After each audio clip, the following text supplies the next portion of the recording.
va se gêner sur Europe 1. 15h30, 18h, Laurent Ruquier. Bienvenue sur Europe 1. Aujourd'hui, jusqu'à 18h, Charlotte Gabris est avec nous. Avec la jeune et jolie Charlotte, Jérémy Michalak, Titoff, Jean-Pierre Coff et Pierre Bénichou. J'espère que Jérôme Bonaldi va bien. J'ai des tristes nouvelles à vous annoncer. Qu'est-ce qui lui est arrivé ? Écoutez, le mieux c'est qu'on s'informe directement sur un témoin de ce qui s'est passé hier. C'est Eric qu'on a au téléphone. Bonjour Eric. Bonjour Laurent, bonjour à tous. Salut Eric. Hier, jour des manifestations, vous aviez, je crois, assisté à une scène terrible près d'un tabac où vous alliez, je crois, acheter un bulletin de loto, c'est ça ? Oui, en fait, pour être plus explicite, j'allais à la laverie automatique. Ah. Ça n'a rien à voir. Il n'y a rien à gagner là. C'est pas tout à fait pareil, mais bon. Mettre les choses au point. Ça tourne, mais. À l'angle du boulevard Arago et de la rue de la Glacière, c'est ça ? Voilà, juste avant la laverie, je suis allé faire un loto. Ouais. Et en faisant mon loto, j'ai entendu un gros clash derrière moi. Et je me suis pas retourné, je me suis dit, parce que comme il y avait énormément de circulation ce jour-là, c'est fréquent qu'il y ait des accidents entre voitures et scooters. Et une fois mon bulletin de loto pris, je suis remonté quand même sur le boulevard pour voir, on est tous pareils, on est tous un peu curieux quand il y a un accident. Je remonte le boulevard et j'entends un mec qui crie « Bonaldi à poil, Bonaldi ». Un peu marrant comme une baleine. Qu'est-ce que c'est que ce délire ? Et je dis tiens, c'est un drôle de slogan pour une manif. Je vais voir l'accident et le gars enlève son casque, c'était Jérôme Bonaldi. Merde. Il avait été reconnu par un gars qui se moquait de lui, quoi. Et qu'est-ce qu'il avait eu comme accident exactement ? C'est plus important quand Jérôme même. Bonaldi, il a percuté une voiture, une C5. Ah, Et il aime j'ai pas vu les C5. Non, il aime pas, non. J'ai vu l'état du scooter, c'était moche, hein. Ah zut. Mais lui. Alors lui, je tiens à rassurer sa famille. Enfin, je pense qu'elle le sait déjà depuis hier quand même. Je tiens à rassurer les auditeurs. Ah, voilà. Il a été très chevaleresque, il a retiré son casque et il a sorti son téléphone portable. Et très classe, il a dû appeler son assureur, je suppose. Ouais, il avait pas un gadget pour se sortir de là ? Non, rien. Non. Il a retiré son casque, ça c'est bien un motard qui retire son casque. Le drame c'est rare. avec les motards. Ouais. T'as envie de leur Pierre casser la Bénichou. gueule. Pourquoi ? C'est Pierre impossible à Bénichou, cause du casque. Ouais. Pourquoi tu veux casser la gueule aux motards ? Parce qu'ils te font des trucs, ils te font voir des accidents. C'est quelque chose d'épouvantable. Et t'as vu que les seuls qui osent klaxonner maintenant dans Paris, C'est les ce sont les cyclistes. motards. Tu crois qu'il y a un camion derrière toi ? Putain, c'est peut-être pour prévenir les gens en fait. Vous ouvrez pas votre portière de temps en temps ? Oh non, ça je peux pas je veux pas les tuer directement. Je voudrais qu'ils soient tués par une mesure comment dire nationale, une sorte de truc officiel. Merci en tout cas pour votre témoignage, Eric. L'histoire n'est pas terminée. Ah bon ? C'est qu'en revenant de la laverie, j'habite à côté des bureaux de l'ami Bonaldi. Ouais. Il y avait le feu à 10 mètres de ses bureaux. Parce qu'il a des bureaux. Il avait pas de balle, hein. C'est un accident de scooter, un incendie de bureau, c'est une journée normale pour Bonaldi. Mais en fait, C'est ce que j'ai ce pensé, que oui. vous nous racontez, c'est une page de Gaston Lagaffe en fait. C'est une saga. En tout cas, c'est bien lui, on l'a bien reconnu. On vous remercie pour le témoignage, Eric. Bonjour Laurent, je voudrais dire à monsieur Bénichou que ma grand-mère, qui est née en 1901, avait comme deuxième prénom Sylvine. Il ne s'agit donc pas d'un nouveau prénom à la con comme il l'a dit, mais peut-être est-il lui-même né avant 1901. Dans ce cas, ce serait effectivement un nouveau prénom. Il devrait faire moins le malin quelquefois. Et Sylvie, il n'y a pas de Sainte Sylvine. Il y a une Sainte Sylvie, il y a une Sainte Sylviane, mais pas de Sainte Sylvine. Alors qui vient, et même une Sainte Sylvaine. Mais enfin, je veux dire, il y a des saints, ils sont pas morts tragiquement pour qu'on prenne pas leur prénom et qu'on prenne des prénoms à côté. C'est juste pour vous dire que ça existe, Sylvine. Ça existe depuis ça longtemps, voilà. Ça existe aussi. Pierrot les belles miches de la rue Le Pic. C'est pas pour ça que tout le monde doit s'appeler Pierrot les belles miches de la rue Le Pic. Tu comprends ? Comment C'est ça, pas ça existe, Pierrot les belles miches de la rue Le Pic ? quoi ? Mais d'où vous me sortez ça ? C'est comme Jeannot puis les pieds de la mouffetard, quoi. C'est des gens, c'est des surnoms d'avant. Ah, Cédric est au téléphone. Alors là, vous avez une question assez curieuse, Cédric, et j'aimerais savoir pourquoi vous voulez me poser cette question. Alors, je vous écoute, Cédric. Bonjour. Bonjour Oui. tout le monde. Ouais. Bonjour. Petite question toute bête, parce que moi, on m'a demandé de poser cette question, donc moi je suis bête et discipliné, donc je vous la pose. Il y a une certaine époque, vous avez une habitation à côté du Mans. Et vous aviez une Twingo violette, donc je voulais juste me demander si vous l'aviez toujours. C'est à moi que vous vous adressez là Oui, Cédric c'est à vous, Laurent. Oui. Alors écoutez, d'abord, j'ai jamais habité à côté du Mans. Et puis t'as Mais jamais en eu une revanche, Twingo j'ai eu une Twingo violette, Non, ça c'est vrai. C'est pas vrai. Vous aviez une fermette à Conflans-sur-Anille. Une fermette. Évidemment, Une mais bien fermette. sûr. Mais qui vous a raconté ça? C'est mon frère. C'est votre frère qui vous a donc raconté des conneries.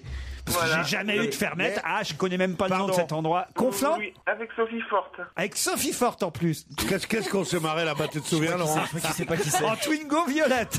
Ah non, mais Ouais. le témoignage, je dois dire que depuis qu'on a acquis une certaine, on va dire comment dire, notoriété ou Notoriété. on peut dire ça, le témoignage humain, je ne crois, mais alors maintenant je me méfie de tout ce qui se dit dans les procès et tout ça parce que c'est absolument hallucinant le nombre de conneries qu'on peut entendre. Ce qui est génial, c'est le mec qui te maintient à chaque fois qu'il était en cours avec Exactement. toi, alors que t'étais pas dans la même école. Pour vous expliquer, Cédric, C'est c'est drôle. que généralement, vous voyez, on croise des gens en rue ou ailleurs et ils vous disent, vous savez qu'on a été à l'école ensemble. Alors on fait, ah bah oui, peut-être, où ça? Alors il vous dit par exemple...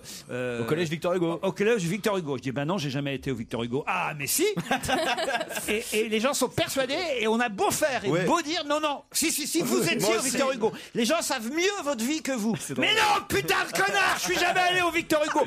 D'ailleurs, je n'ai jamais eu de fermette près du Mans, je vous jure, D'ailleurs, Cédric. Laurent, moi aussi, je voulais un petit peu protester. Je voulais dire, le mec complètement bourré l'autre fois dans la rue Le Pic, c'était pas moi, hein. Non, non, mais c'est extraordinaire parce que avec la notoriété, les classes s'agrandissent. Oui. T'as 232 qui étaient en seconde B avec toi. Je dis, mais combien ils Les étaient classes étaient surchargées à l'époque. Non, alors écoutez, peut-être avec une Twingo, peut-être avec Sophie Forte, alors dans le cadre d'une tournée, éventuellement, peut-être qu'on faisait un one-man show, Non. ça, mais en tout cas, Ah, j'ai dans la jamais fermette, eu ouais. ni une fermette, Et- ni loué une fermette dans cette région. Quelle classe faire une tournée avec une Twingo violet. Non, mais toi, C'est toi, vraiment la classe, hein. tu as sûrement raison, mais qu'est-ce qu'on s'est marré dans cette bicoque, tu te souviens? Désolé, c'est arrivé l'inverse. Cédric, l'autre fois, vous pouvez dire à votre frère que c'est un gros mytho, d'accord? Ouais, je vais lui dire ce soir, il n'y a pas de problème. Allez, on vous embrasse.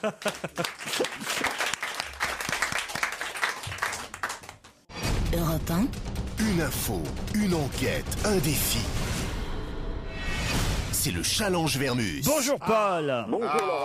Voilà, il y a du boulot là. Ah tiens, Paul, avant de vous lancer les enquêtes, j'ai un témoignage qui vous concerne. C'est Antoine qui me dit « Bonjour, j'écoute régulièrement votre émission. Je suis ravi d'avoir eu la chance de rencontrer lundi soir au théâtre Paul Vermus avec son fils et son meilleur ami Patrick Balkany. Je pensais qu'il mettait ses pochettes de veste uniquement pour la télévision, mais en réalité, il les porte même le soir. Eh oui. Vous pourriez lui dire d'arrêter de les mettre et de prendre exemple sur le très ravissant maire de Levallois. Et qu'est-ce que vous voulez que je vous réponde à cette atteinte Vous à la sortez- vie privée, Laurent? Vous sortez au théâtre avec les Balkany? Mais écoutez, est-ce que c'est interdit? Je vous ai déjà dit 20 fois que Patrick est un ami d'enfance. Et vous êtes allé voir quoi au Nous théâtre? étions au collège, un musical qui s'appelle Anne, un musical sur Anne Frank, qui va faire le tour de la France bientôt, oui. Et vous étiez avec votre fils, Paul? Ah ça non, j'étais pas... Ah, avec c'était mon votre petit fils. ami, pardon. Merde. Mais non, C'était mais- qui, mais alors Laurent, mais vous racontez n'importe quoi. Vous savez que je peux vous attaquer en justice pour moins de ça. Essaye, tiens, qu'on rigole. Ah, oui, Paul, on oui. passe au challenge du jour. Oui, je préfère plutôt que vous intéresser assez sauvagement à ma vie privée. J'ai mis de côté un article du Figaro daté d'hier. Ça tombe bien puisqu'on trouve pas les journaux en kiosque aujourd'hui à cause des grèves. Et on apprenait dans le Figaro d'hier qu'un jeune ministre avait écrit au président de la République pour lui dire ce qu'il ferait s'il était nommé Premier ministre. Le président a apprécié, paraît-il, cette démarche, d'après Charles Jégu, journaliste du Figaro. Et même après l'entretien, le ministre aurait dit « C'est fait, je suis Premier ministre ». Mais alors, la question, c'est évidemment... Qui est ce jeune ministre qui a fait vraiment, alors carrément, proposition de ses services au président de la République? Eh ben, écoutez, je vous assure que je vais le trouver, celui-là. Là, il suffit que vous appeliez Charles Jégu du Figaro, hein. Non, non, il n'en sait rien lui-même, parce que s'il le savait, il l'aurait écrit, hein. Ah non? Ah bah non, peut-être pas. non, bah non. Il faut Pas, pas, Attendez, sûrement attendez, pas. Quand on a une information comme celle-là, on la balance. Alors faites-moi confiance, dans 1 heure ou 2, je vais vous la balancer, l'information. Bernard Tapie, lui, alors, a continué à raconter, à mon avis, des histoires, mais est-ce que c'est vrai ou pas? La semaine dernière, on s'interrogeait de savoir lequel des deux, entre Le Pen et Tapi, disait la vérité sur une rencontre qui aurait eu lieu au domicile de Jean-Marie Le Pen. Le Pen dit « Ah oui, il est bienvenu chez moi ». Tapi disait « Non, j'ai jamais foutu les pieds chez Le Pen ». Bon, on connaît toujours pas la vérité. Et là, ça recommence, sauf que maintenant, cette fois, c'est avec Jean-Luc Mélenchon, puisque Bernard Tapie, s'en prenant régulièrement aux journalistes, on lui a demandé ce qu'il pensait justement de Jean-Luc Mélenchon, qui faisait à peu près la même chose. Et Tapie a dit, sur une radio concurrente et néanmoins amie, qu'il aimait bien Mélenchon, parce qu'il tape sur les journalistes, lui a demandé l'animateur, voilà, parce qu'il pense comme moi. Et il a ajouté, d'ailleurs, il est sympa, il était venu me voir quand j'étais en prison. Et évidemment, Jean-Luc Mélenchon a démenti dans l'heure qui suivait le fait qu'il était qu'il était allé voir Tapie en prison. Il dit jamais je suis allé voir Bernard Tapie en prison. Alors lequel des deux dit la vérité? Écoute, je connais tellement bien Mélenchon, tout comme Tapie d'ailleurs. Donc ça va être très facile. Ça va être très simple. Mon autre question concerne une affiche que certains patrons de Marseille ont fait publier dans le journal économique Les Échos. Une fausse publicité pour se moquer des grutiers du port de Marseille qui sont en grève. Et la publicité pastiche, vous savez, le meilleur job du monde. Le meilleur emploi du monde, the best job in the world. Ce type qui avait dû aller, d'ailleurs qui s'est révélé d'ailleurs pas être le meilleur job du monde du tout, mais qui avait dû aller garder une île pendant plusieurs mois. Tout un concours avait été lancé sur Internet. Alors l'affiche, qu'est-ce qu'elle montre, l'affiche à Marseille? Ce sont les patrons de Marseille qui veulent se moquer des grévistes. On peut lire sur l'affiche « The best job in the world », le meilleur travail au monde. Devenez grutier au port de Marseille. 8 semaines de congés par an, 18 heures de travail hebdomadaire, un emploi garanti à vie et un salaire de 4 000 € bruts par mois. Alors ça, c'est le collectif des patrons de Marseille qui a fait cette affiche, sauf qu'évidemment, les syndicats ont tout de suite protesté en disant « Non, ce n'est pas vrai, la CGT Ils ont 5 000 € par mois. En colère, on est très loin de ces revenus-là et nous sommes en mesure de le prouver ». Alors moi, c'est simple, ça doit savoir des chiffres. Combien gagne vraiment un grutier du port de Marseille? Est-ce que ça gagne vraiment 4 000 € bruts par mois? Si c'est vrai, très bien pour l'affiche. Si c'est pas vrai, c'est dégueulasse de colporter ce genre. Alors, Monsieur Coff dit qui est à côté de moi, dont j'ai la chance de partager l'intimité pendant 2 heures et demie, me dit justement que cette affiche est très très drôle. Je trouve cette affiche absolument ignoble. Non, absolument ignoble, que le patronat marseillais, donc on connaît bien. C'est vrai qu'il y a beaucoup de grèves à Marseille. C'est vrai, mais enfin quand même les dockers de Marseille, c'est un des ferments. C'est comme les mineurs du Nord. C'est un des ferments du mouvement ouvrier. C'est sacré. Ils gagnent 4 000 € par mois. C'est faux. Ils gagnent pas 4 000. On le saura grâce à... C'est honteux de faire ça. Justement. On est là pour moi vérifier. Qui ne suis pas pour les grèves, en général, je suis pour que la grève les foute dans la merde, ces connards qui écrivent ça. Eh ben moi je trouve ça très amusant. C'est un collectif qui s'appelle Touche pas à mon port qui a fait cette affiche. Voilà, c'est un collectif de patrons. Et qui s'étonne pas s'il y a la grève des poubelles à Marseille depuis ce matin. Collectif les camarades m'ont écrit. Un collectif de patrons marseillais. Paul, vous saurez nous dire la vérité. Est-ce que c'est les patrons? Mais bien sûr, je suis devenu Monsieur Vérité maintenant à Europe 1. Alors, il y a une dernière mission plus délicate, celle-là. On a reçu un carton ici à Europe 1, au bureau, destiné à l'équipe de Laurent Ruquier. C'est marqué Bruno Verdon et Nadia Nagar vous convient, vous et vos proches, et votre bande, à leur mariage qui sera célébré au château de Versailles, près de Paris, le 19 juin 2014. Tenue décontractée, jean, bermuda. Réponse avant janvier 2012 au 514 529 56 47, Saint-Joseph-Est, Montréal, Québec, Canada. Alors on a évidemment essayé d'appeler, on est tombé, c'est un numéro qui correspond... Ça répond à 2013. Ça correspond à rien. Qu'est-ce que c'est que cette blague? D'où ça sort? Qui nous envoie ce carton d'invitation pour un mariage en 2014? Qui sont Bruno Verdon et Nadia Nagar? On aimerait bien le savoir. C'est une mission impossible. Bon, on va essayer de les avoir au téléphone, mais là vous me demandez des... Suffit d'appeler une drôle d'idée de moi. Vous croyez que je suis capable de tout? Non, je ne suis pas capable de tout. Suffit d'appeler le château de Versailles et de savoir qui a réservé... Vous voulez m'apprendre mon métier, Laurent Ruquier? Vous croyez que j'allais pas appeler le château de Versailles? Qui a réservé pour le 19 juin 2014? Sinon, tu sais pas, tu demandes à Bénichou, sinon. Bon, maintenant, on se dit au revoir gentiment, on s'embrasse et à plus tard. Je sens que je vais confier une mission qui l'énervait là.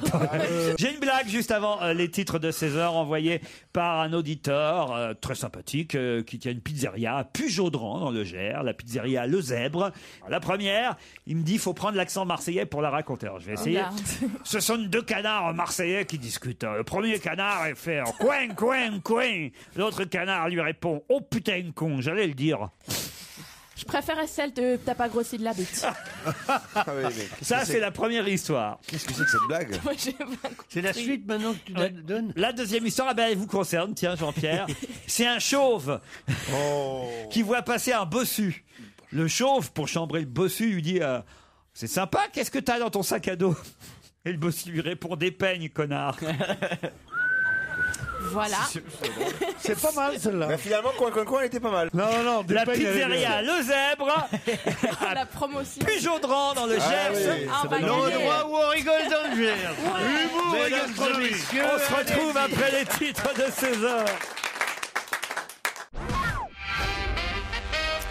Alain est au téléphone, vous venez de nous entendre, Alain, et vous avez entendu le premier mail que j'ai lu à Pierre Bénichou concernant le prénom Sylvine. Et vous-même, vous me confirmez quelque chose, Alain? Ah ben, je vous confirme que mon arrière-grand-mère s'appelait Sylvine. Elle était née en 1878. Ah oui. Que ma sœur s'appelait Sylvine. Et ton père se faisait appeler Sylvine aussi. Il y en a un millier qui est donné en France depuis Votre deuxième fille s'appelle Sylvine aussi? Ma deuxième fille s'appelle Sylvine et je vous fais une surprise. Elle est à côté de moi, mais je vous la passer. Bonjour Sylvine. Oui, bonjour. Qu'est-ce que vous dites? Voilà, je m'appelle Sylvine. Ben oui, qu'est-ce que vous dites? Je m'appelle Sylvine, je m'en vais à Lyon. En gros, il y a, c'est ce que dit votre papa, 1000 Sylvines répertoriées en France depuis 1900. Oui. C'est bien ça? Bah oui, c'est ce qu'on avait trouvé sur Internet parce qu'on trouvait ça rigolo aussi. Voilà. Bon, bah voilà, vive les Sylvines. J'avoue ma faute. C'est très rare de trouver des filles qui s'appellent pas Sylvine. Moi, j'ai essayé, j'en trouve pas. Non, mais 1000, c'est pas beaucoup, vous savez, ma chérie. Oui, je sais pas, mais bon, c'est ce qui fait l'originalité aussi. Je peux vous appeler ma chérie? Vous n'êtes pas mariée encore? Non, je suis pas mariée encore. Mais jolie comme vous êtes? Ah, c'est gentil, mais vous... Quel âge vous avez, Sylvine? 12 ans. 18 ans. 18 ans, Pierre. 18 ans. Repassez-nous votre papa. Je la sens toute fraîche. Oh non! Oh non, Pierre, non! Toute fraîche à 18 ans. Pierre, papa le Garec. Oh là là, des Bretons, j'ai le trac. Oui, c'est le papa de Garec. Ouais, Alain, faites attention, il y a Bénichou qui est en train de draguer votre fille Sylvine. Oui, c'est ce que j'ai entendu. Donc, en fait, il critique, mais jusqu'à un certain point, c'est ça? Ça vous plairait pas d'avoir Bénichou comme gendre? Non, enfin, je suis pour très sympathique, mais enfin, bon, ceci dit, ce qui m'ennuie, c'est que j'ai peut-être de la poisson d'âge, donc ça fait quand même une rebêtée. Voilà. J'ai pas bien entendu, mais je sais que vous êtes raciste. Allez, on vous embrasse, Sylvine et Alain. Philippe m'écrit, avez-vous conscience que de jour en jour, il n'y a plus de limite dans votre émission, dans l'utilisation des mots grossiers, voire orduriers. C'est maintenant des blagues graveleuses que vous envoient des auditeurs. Absolument, je trouve que c'est dégueulasse. Blagues que vous ne filtrez même pas, comme par exemple celle d'hier, t'as pas grossi de la bite. Il semble que vous n'ayez plus aucune règle. L'humour n'implique pas la grossièreté. Toute l'après-midi et toute la soirée d'hier, mon fils de 10 ans m'a dit t'as pas grossi de la bite.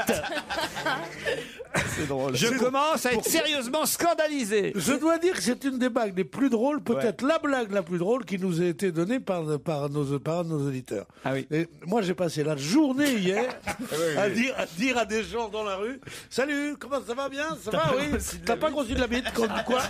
Comment? T'as pas grossi de la bite? Moi, je voudrais qu'on me le raconte. Parce que justement, j'avais l'impression que je grossissais.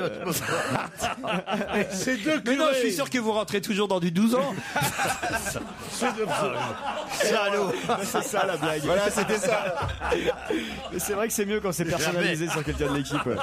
Je vous écris aujourd'hui pour exprimer ma plus vive admiration pour votre nouvelle recrue en la personne de mademoiselle Charlotte Gabry. Oh, c'est gentil. D'ailleurs, admiration me semble de moins en moins appropriée car je dois vous confesser qu'après tomber sous ses charmes au travers de votre émission, je l'ai vue lors d'une rediffusion d'un festival d'humour de Montreux.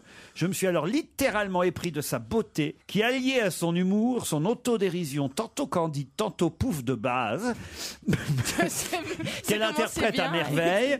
Ça en fait la plus délicieuse des des humoristes d'aujourd'hui. Son image m'apparaît à chacun de ses mots, que son extrême sensualité porte à mes oreilles. Et depuis peu, je pense à elle plusieurs heures après votre émission. Bon, ça y est, qui jouit, c'est concentré. Elle écrit bien. Hein. C'est signé Jérôme. Merci, papa. Je vous donne votre mail quand merci même. Parce que non, ça fait plaisir quand Bah même. oui, ça fait super plaisir. Je suis hyper contente, je vais le garder. Si ça fait super plaisir et que t'es hyper contente, ça te fait une méga joie, non? Ça me fait grave plaisir, Pierre. Par exemple, vous la trouvez quand même plus jolie qu'Elisabeth Buffet, Charlotte Gabris. Je veux plus entendre ce nom-là. Elisabeth Buffet. Pourquoi? Parce qu'il paraît qu'il lui a été répété ce que j'avais dit d'elle à Europe 1, à savoir qu'elle était d'une vulgarité époustouflante et que si j'avais été préfet de police, elle serait depuis longtemps incarcérée et que son sketch sur l'épilation. Alors, j'ai eu son agent qui m'a envoyé des SMS, j'ai eu elle-même et tout ça, et je maintiens. Je persiste et signe, je ne veux plus entendre ce nom-là. Et ça fait longtemps que tu nous as pas parlé d'Eva Jolie. Oh, ça va comme ça. Ça va comme ça. Non, mais la petite laquette avec nous, elle est absolument. La petite, comment elle s'appelle, la petite? Bah, c'est la petite pour moi. Pour moi, ça restera toujours la petite. Tu sais, le vieux militaire qui disait, le grand, là, comment il s'appelle? Charles, comment, là, oui, qui était pour les chars pendant la guerre. Pour moi, c'est le môme, toujours, tu vois. Allez, une nouvelle chanson de Benjamin Biolay. Elle s'appelle Charlotte Gabris, hein, Pierre, je vous le souffle. Charlotte Gabris, bien sûr. Ton héritage, c'est le dernier single du chanteur Benjamin Biolay, toujours extrait de cet album superbe qui s'appelle justement. On va se gêner. Laurent Ruquier et toute sa bande. Jusqu'à 18h sur Europe 1. Ensemble depuis 15h30 déjà avec Charlotte Gabris, Jean-Pierre Coff, Titoff, Jérémy Michalak, Pierre Bénichou. Et nos auditeurs, toujours plus nombreux, toujours plus sympathiques et toujours prêts à gagner des séjours, des week-ends de C'est rêve. normal, ça. Emmanuel et Thierry, bonjour, c'est votre cas, Emmanuel. Bonjour, c'est vrai, c'est mon cas. Et alors, c'est que là, on remet en jeu ce week-end qu'on n'arrive pas à faire gagner depuis 2 jours. Un week-end au château hôtel Mont-Royal de Chantilly, le Tiara château hôtel Mont-Royal, au cœur de la forêt de Chantilly, à 35 minutes des portes de Paris. Comme ça a l'air de rien. C'est un dîner avec Monsieur Wors ou pas? Ah, il n'y a pas le dîner prévu avec Monsieur Wors, mais il y a des enveloppes prévues. Et attendez, on m'a donné des photos depuis de l'hôtel. Et alors là, C'est bien je peux vous dire, je pensais pas que c'était aussi beau. Oh là là là, oh là là là là là là. Alors là, je fais passer parce que franchement, c'est beau ce château. Ah oui, c'est pas une ferme du monde, ça. ouais. Ah non, là, je vais dire, c'est peut-être le plus bel endroit qu'on a jamais fait gagner. Et t'as vu la petite serveuse, on dirait un film porno, c'est exactement. Ah oui, on dirait un Exactement les décors des On films dirait un porno. Dorcel, ouais. Elle arrive, elle dit bonjour monsieur le baron. Est-ce que je peux? Et à ce moment-là, cut, et tu vois le baron Qui est déjà à poil, ouais. en train d'enfourner une malheureuse à 300 sacs par jour. Quelle horreur. Ah, c'est chic. Hein. C'est chic, alors c'est très très beau. Oh, dis donc les divans qui se tapent.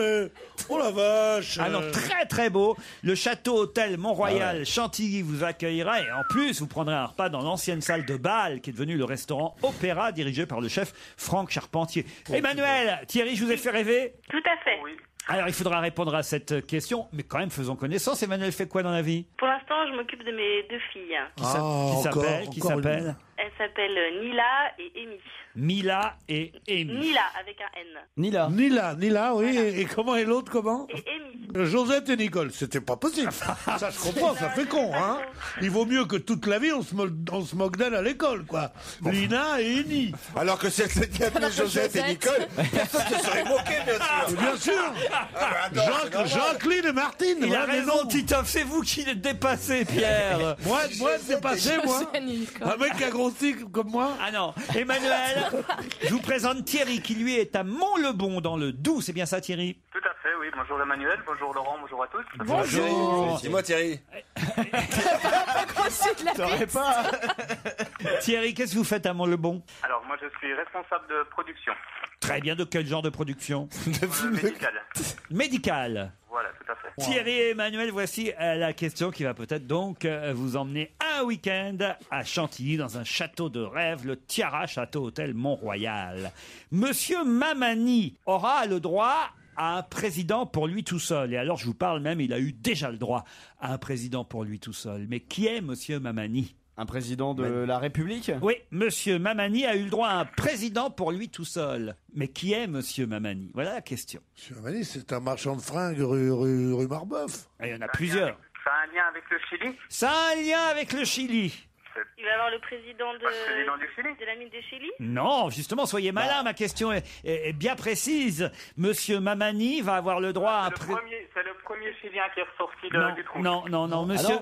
C'est un mineur d'origine étrangère Ah. dont le président du pays Qui est sorti.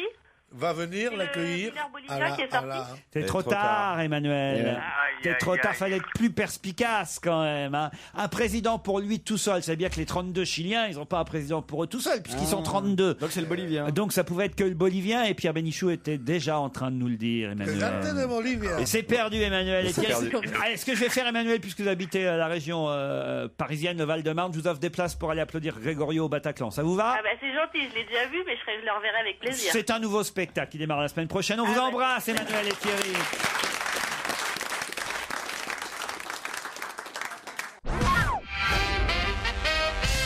Nous sommes des salariés du privé. Nous travaillons le soir au-delà de minuit. Nous avons un seul week-end de libre par mois. Il n'y a pas de jour férié et nos conditions de travail sont pénibles dans le vent, le froid. Voilà pourquoi nous manifestons avec les autres à propos de la réforme des retraites. De qui s'agit-il? C'est les grutiers du port de Marseille? Non.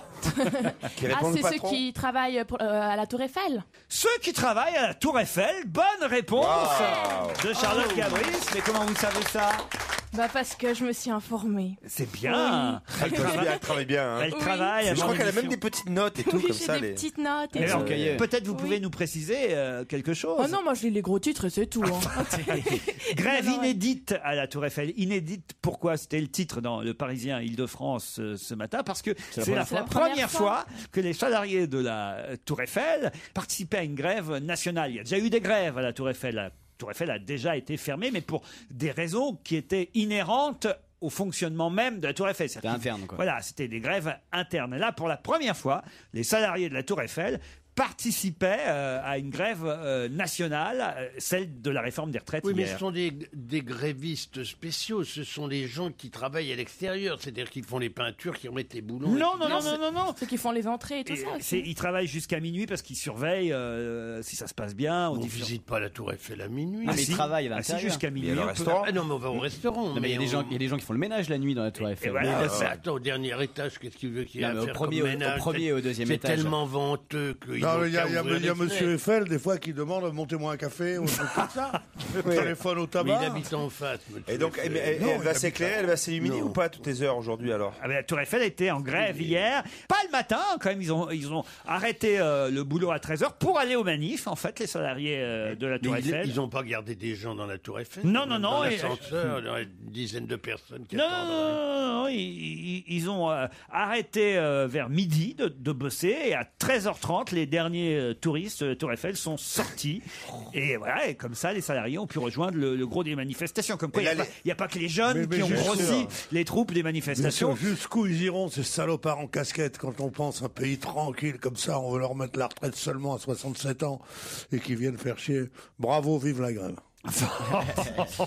Qu'est-ce qu'ils disent à la Tour Eiffel? Ils disent oui, nous on n'a pas envie de rester jusqu'à minuit dans le vent jusqu'à 67 ans. Voilà, tout simplement. Mais ils ont raison. C'est pas 67 ans, si j'ai bien compris. Quoi? C'est pas 67 ans, c'est 62 ans. Non, c'est 67 ans. Faut tout réexpliquer. Mais oui, ça vaut le coup. C'est clair pour personne en fait. Mais c'est pourtant si simple. Ouais, mais c'est clair pour personne. 67 ans si vous voulez avoir une retraite à taux plein et que vous n'avez pas assez cotisé avant. Ah bah oui, mais il n'avait qu'à cotiser avant. Ah mais oui, mais aujourd'hui les carrières se font pas aussi facilement que ça, monsieur. Oui, puis t'arrives plus tard sur le marché Oui, du travail aussi, quoi. Par exemple, vous, prenons votre exemple. Ouais. Si on compte vos années de travail, tu prends ta retraite à 128 ans. Vous seriez bien surpris. Vous êtes à la retraite à 92 ans. Alors figurez-vous que j'ai commencé à travailler à 15 ans. J'étais apprenti footballeur, un travail très difficile. Ensuite, j'ai travaillé dans des boutiques. Ensuite, j'ai travaillé dans le bâtiment. Non mais les trucs Et déclarés. ensuite, artiste, monsieur. Non mais on parle de choses déclarées, on parle pas du bâtiment. Ça marche pas, hein. Footballeur, c'était déclaré. Ah ouais. Parce que j'avais un contrat aspirant footballeur. Et dans la boutique de fringues. Dans la boutique de fringues, c'était déclaré aussi. Je les salue. D'ailleurs, je travaillais dans les boutiques Ashlanders à Marseille, rue Saint-Féréol.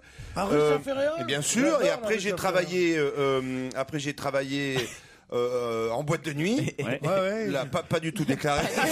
Ouais, j'ai travaillé aussi dans le bâtiment, l'entreprise. Bon, j'étais le fils du patron. Je m'entendais très bien. J'étais pas trop jalousé par les employés puisque j'étais le seul salarié. mais voilà. Et après j'ai quand même j'ai joué sur scène chaque année. J'ai toujours cotisé. J'ai même jamais touché mes intermittents du spectacle. Donc vous pourrez partir à peut-être. Tiens, dis donc, c'est une bonne nouvelle ça. Dans 2 ans, il est à la retraite. Vous pourrez peut-être partir à 62 ans, vous, si vous avez. Non, il a peut-être cotisé plus. Ah oui, ce dont il a besoin. Mais oui, c'est pas possible avec tout ce qu'il a fait. Vous avez assez cotisé, Jean-Pierre? Ah, moi, je suis à la retraite. Ça y est, vous touchez votre retraite? Ah, mais depuis longtemps. Vous avez une bonne pension? Mais moi, j'ai 73 ans. Pourquoi vous faites chier avec Leader Price alors? Je me fais pas chier, c'est un me passionne.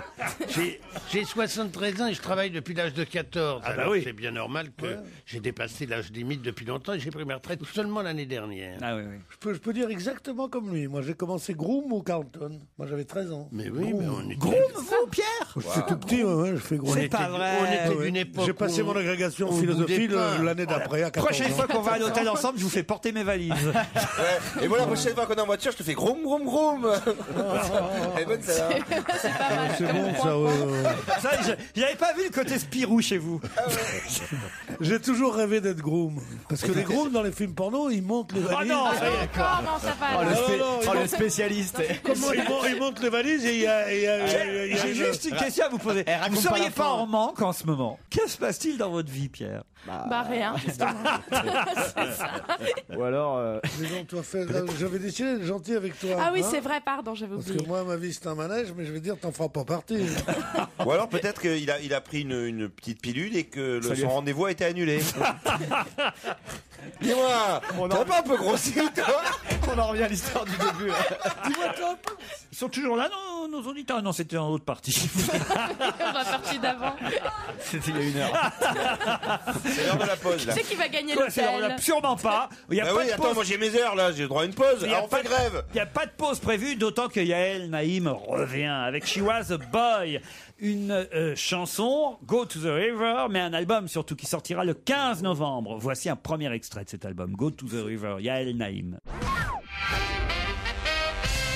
Au téléphone, dans un instant, nous aurons Madame Brigitte Latry, qui est présidente d'une société, je ne vous dis pas laquelle, parce que ce serait tout de suite vous donner la réponse à ma question, mais une société assez originale, qui pratique une méthode, on va dire une méthode utilisée, plébiscitée même par l'actrice Demi Moore, mais aussi par le footballeur Louis Sarr. De quelle méthode s'agit-il? C'est un truc pour le bien-être? Pour le bien-être, oui, on peut dire ça. Sportif? Comment ça, le bien-être sportif? Je sais pas, c'est une méthode de gym à la con. Ah non, un truc particulier. Vous pouvez, par exemple, je suis sûr que Pierre Bénichou et Jean-Pierre Coff ont déjà utilisé cette méthode. La méthode, moi, que j'ai utilisé 3 méthodes. Le discours de la méthode de Descartes, la méthode Coué et la méthode Ogino. Eh bien, aucune de ces 3-là. C'est quoi? C'est quelque chose pour être plus zen?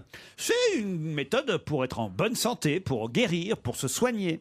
C'est quelque chose qu'on boit? Non. C'est contre le stress? Non. C'est un régime. La question n'est pas forcément contre quoi c'est, mais de quelle façon on soigne. On se frotte les uns contre les autres. Qu'est-ce que c'est que cette méthode? Oui, bien sûr, c'est l'indice. Ça s'appelle le slow. C'est l'indice que tu as donné en fait, dit Jean-Pierre. Bénichou. Ça s'appelle guérison par la partout, c'est un truc assez particulier. Enfin, Pierre. On ne pas de gros mots. Demi Moore, l'actrice, Louis Sarr, le footballeur, aurait déjà utilisé cette thérapie. C'est pour rajeunir? Non, c'est pas pour rajeunir. Je vous ai dit, c'est pas le but que je vous demande, c'est la façon. C'est comment on se soigne. Ah, faut être malade, donc. Ah bah oui, ça oui. Et on soigne le corps par l'esprit ou quelque chose dans le genre? Ou l'esprit par le corps? C'est ça. Oh, dites vos questions alors là. C'est l'esprit par le corps, évidemment. On soigne le corps, évidemment. D'accord. La sieste. La sieste, quoi, la sieste? Bah, faire une sieste tous les jours. Ah, je pensais que vous réclamiez la sieste. Non, pas. C'est comme les enfants à l'école. La sieste, monsieur, la sieste. Non. C'est pas, faut faire une sieste tous les jours. Non, c'est dans le retour des thérapies, voilà, qui reviennent à la mode. Et la preuve, c'est que des gens comme Demi Moore et Louis Saha utilisent cette thérapie. Mais, Oui, mais ça me C'est comme étant un bain. C'est pas convaincant, hein. comment Des ça, c'est- pansements d'argile, par exemple. Des par choses comme exemple, ça, mais c'est pas des pansements en argile. Des trucs avec des pierres chaudes. Non, Des pas trucs les pierres chaudes. Avec des plantes. Non, pas des plantes. Avec Des des trucs essentiels, des huiles qui essentielles. sucent le sang, là. Des sangsues. Des sangsues. Des sangsues. Bonne réponse de Charlotte Gabris et Jérémy Michalak. Le retour à la sangsue. quelle horreur. Génial. Bonjour Brigitte Latry. Bonjour. Vous êtes présidente de la société Sangsues, mon ami. Non, j'espère que je ne vais pas écorcher le nom de votre société. Ricari Nipex, c'est bien ça? Carimpex. Ricarimpex, qui élève des sangsues. Oui. Et vous les vendez ces sangsues dans un but médical. On fournit les hôpitaux, tous les hôpitaux qui ont un service de reconstruction de greffe.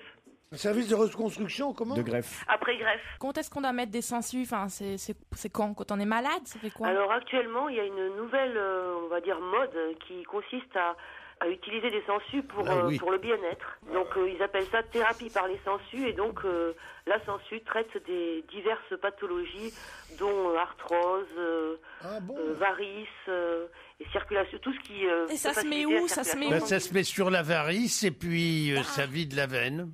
Oui, Absolument, la sangsue c'est pour ça injecte toutes les propriétés de sa salive, et dont notamment un puissant anticoagulant. Et la sangsue. Eh oui, Elles sont On peut les mortes garder après. combien de temps? On les garde combien de temps? Les médecins qui les posent et attendent que la sangsue se détache d'elle-même. La société Ricarimpex est une société qui détient le 2e élevage au monde de sangsues, c'est bien ça? Oui, c'est ça. On est Vous en les avez seuls combien? en France et on est les 2e au monde. Après la Russie, parce que la Russie est un énorme consommateur de sangsues pour tout type de traitement. De censure aussi. C'est quand même la France, donc, qui est le 2e éleveur au monde de sangsues. Vous en avez combien? On en a plusieurs millions dans notre élevage.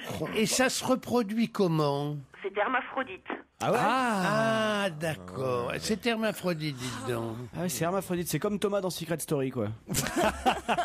Le footballeur Louis Saha, c'est pour sa blessure au genou qu'il a Pour un utilisé. traumatisme. Voilà. Il y a beaucoup de kinés qui en posent maintenant pour tous les traumatismes musculaires. Quand vous parliez de Demi Moore, elle le fait en cure une fois par an pour détox, pour détoxification. Remarquez, si ça attire Ashton Kutcher, moi je veux bien. Hein. Kutcher. Kutcher, oui. Merde. C'est pour ça qu'il me répond pas. Je trouve ça formidable, ce retour aux vieilles méthodes. Ce retour par les scientifiques les plus pointus aux vieilles méthodes de bonnes femmes, je trouve ça formidable. Est-ce qu'elles ont toutes un petit nom? Vu le nombre, non. Est-ce qu'elles se reconnaissent quand on les appelle? Sylvine. Allez, on vous embrasse, Madame Latry.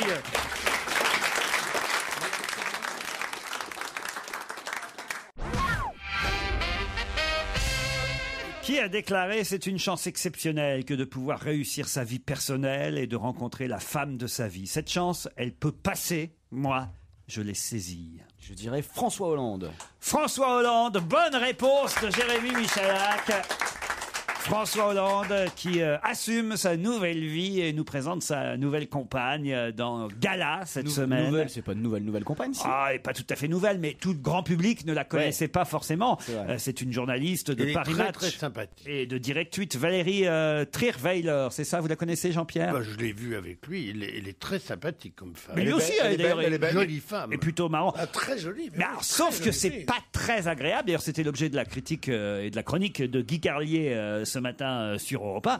C'est pas très agréable pour l'ex-épouse ou l'ex-femme de dire d'un seul coup: c'est la femme de ma vie, j'en ai jamais rencontré une d'aussi bien avant. Ségolène Royal doit faire un peu la gueule. Oui, c'est quand pas même. très chic, ça m'étonne de lui. C'est pas chic, vous êtes Non, d'accord? c'est pas chic. On doit dire, on On devrait continue. dire c'est la deuxième, elle est Bah oui, vachement bien moins sûr. bien que la première. Voilà, c'est ça. dommage qu'elle se soit tirée, Bah je m'en oui, veux. on bien sûr, continue bah, sa elle était vie. mieux, elle était mieux, Ségolène. On continue sa vie, j'ai eu le coup de foudre, mais je garde toujours beaucoup de tendresse et d'émotion à la pensée de celle qui partagea ma vie pendant les premiers temps. Avec qui j'ai fait 4 enfants. Avec qui j'ai fait 4 enfants. Oui, mais on s'en fout.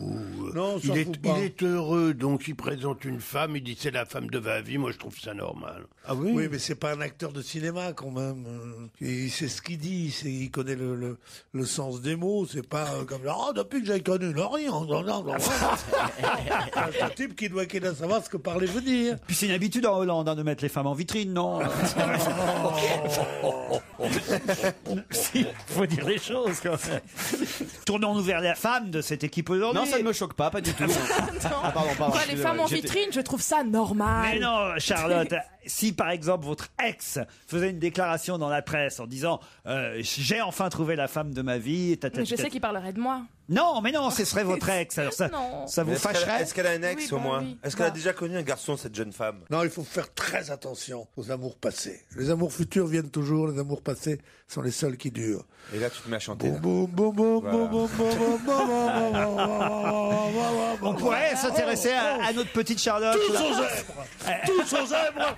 Un vendredi à 22h. Ambiance garantie. Humour et gastronomie. L'ambiance garantie. Charlotte, vous avez un homme dans votre vie, par exemple? On aimerait savoir. Pardon. Pourquoi vous riez? Faut dégoûter dans ta vie. Pourquoi vous riez? Elle veut éviter le sujet, Pierre je me crois. fait rire. Non, Tu as une femme dans ta vie? Pierre vous fait rire. Oui. C'est pas vrai. bah oui, c'est vrai. Ouais. T'en faut pas beaucoup. Hein. Bah non. Et J'ai regarde-moi toujours dans les été yeux, très Boubou. tolérante. Hein? T'as vu? Tu ferais ta vie avec Pierre, par exemple? Si je... Ma vie avec Pierre? Oui. Bah oui, il en reste pas pour longtemps, il a 4 briques. Attends, bah évidemment. Quoi?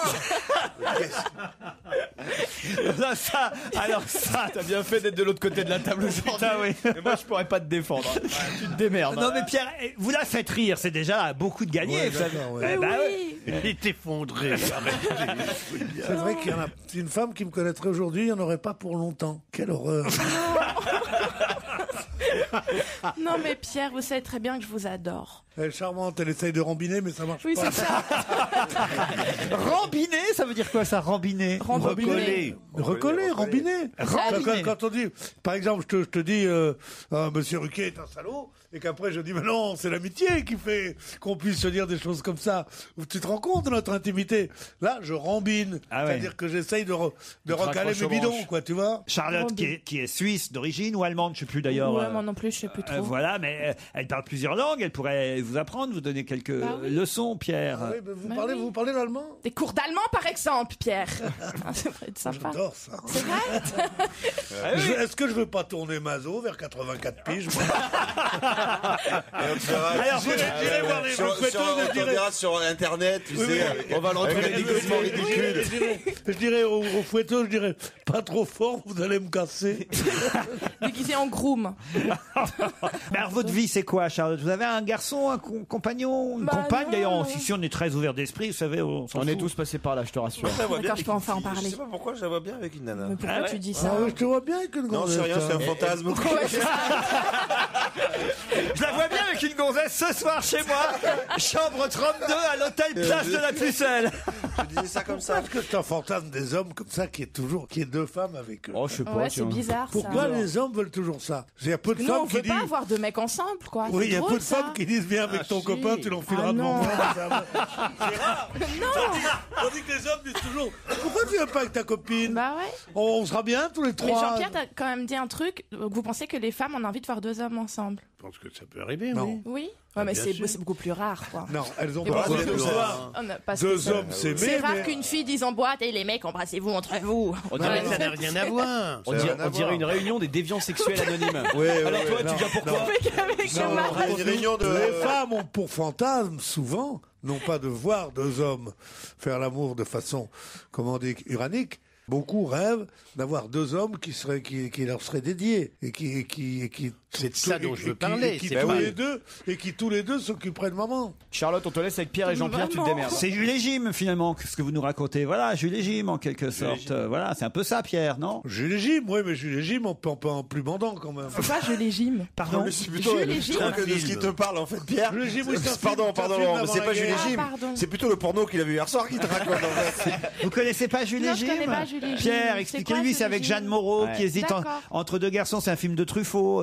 D'accord, non, je je me trompe pas, c'est bien Truffaut. Truffaut, oui. Ouais, Un voilà. très joli film. Ah, faut que vous voyez une fois dans votre vie Jules et Jim, et c'est dans ce film que Jeanne Moreau chante. Quelle chanson elle chante dans Jules et Jim Elle avait des bagues à chaque doigt, des tas de bracelets autour des poignets, et puis elle chantait avec une voix qui cite au manjola. Elle avait des yeux, non, non, qui me fascinaient. Vous voyez, vous apprenez ici aussi avec nous. Rupture Song, justement. Et là, c'est Brune qui chante, et non plus Pierre Bénichou, une jeune femme qu'on va très vite retrouver sur son premier album, Rupture Song. Une autre question, si vous le voulez bien. Ah, ça aussi, c'est une déclaration assez étonnante. Au lieu qu'il y ait 3 millions de gens dans la rue, ces 3 millions de gens vont à la banque et retirent leur argent, alors les banques s'écroulent. Voilà ce qu'il faudrait faire. Ouais, mais on veut pas c'est Mélenchon. Non, c'est pas Mélenchon qui a dit ça. Qui a proposé qu'au lieu qu'il y ait 3 millions de gens dans la rue, ces 3 millions de gens aillent à la banque, retirent leur argent et alors les banques s'écroulent. C'est évidemment pas quelqu'un de gauche et c'est pas quelqu'un de droite non plus. Parce que les gens de gauche, ils ne critiquent pas les 3 millions qui sont dans la rue et les gens de droite, ils disent pas qu'il faut vider les banques. Eh oui. Alors donc c'est un anarcho quelque chose, un anarchiste ou un artiste qui tient des propos incohérents. Besancenot? Non, c'est pas Besancenot. Jérôme Kerviel? C'est pas Jérôme Kerviel. Est-ce que ce serait, par exemple, Bérou, Morin, un mec du centre? Non. Est-ce que c'est un Français d'abord qui a dit ça? Un Français de France? C'est un Français. D'accord. Mais qui n'est pas souvent en France. Dominique Strauss-Kahn? Non, pas Dominique Strauss-Kahn. On peut pas dire ça. Vous imaginez Le patron de la Banque mondiale. Écoute, quel bon conseil. Qui foutait tout en l'air, mais non. C'est un homme qui a dit ça ou une femme? C'est un homme. Ouais, déjà une bonne question, Johnny Charlotte. Hallyday. Voilà. C'est pas Johnny Hallyday, vous voyez. La phrase est trop longue. La phrase est trop longue. Pourquoi il y a Puis il aurait réfléchi, au lieu qu'il y ait 3 millions de gens dans la rue, c'est 3 millions de gens. Ce serait pas style un peu Bernard Tapie? Non, c'est pas Bernard Tapie. Non, c'est quelqu'un qu'on n'entend pas souvent, voilà pourquoi c'est étonnant. Et c'est d'ailleurs dans Presse Océan qu'il a fait cette déclaration. Olivier de Kersauzon? Presse Océan, non pas Olivier de Kersauzon. Au lieu qu'il y ait 3 millions de gens dans la rue, c'est 3 millions de gens, ils vont à la banque et retirent leur argent. Ah, il a un accent comme ça? Cantona! Éric Cantona, bonne réponse de Titoff que j'ai bien aidé. Ah oui. Oui, d'accord. Il est très bon, Titoff, mais il laisse la porte ouverte. C'est vrai, il était parti au début de la question, il revient et il trouve la réponse. Quand vous faites, vous avez un secret? Pas du tout, non. Vous allez chercher les réponses dans le couloir? Pas du tout, non, je sortais pour des raisons... Enfin voilà, je crois qu'il y avait Serge Guilado. C'est horrible. Non mais écoutez... C'est gentil. Serge nous écoute peut-être. J'embrasse. Et il n'est pas là justement parce qu'il est mourant. Oh non. Qu'est-ce qu'il a? Merde. Non, c'est pour vous déconner. Non. C'est pour vous Non, moi, culpabiliser. j'aime beaucoup Serge Guilado. Non, il est en tournée, il est sur les routes. J'adore, c'est mon jeu préféré, le poète, tout ça.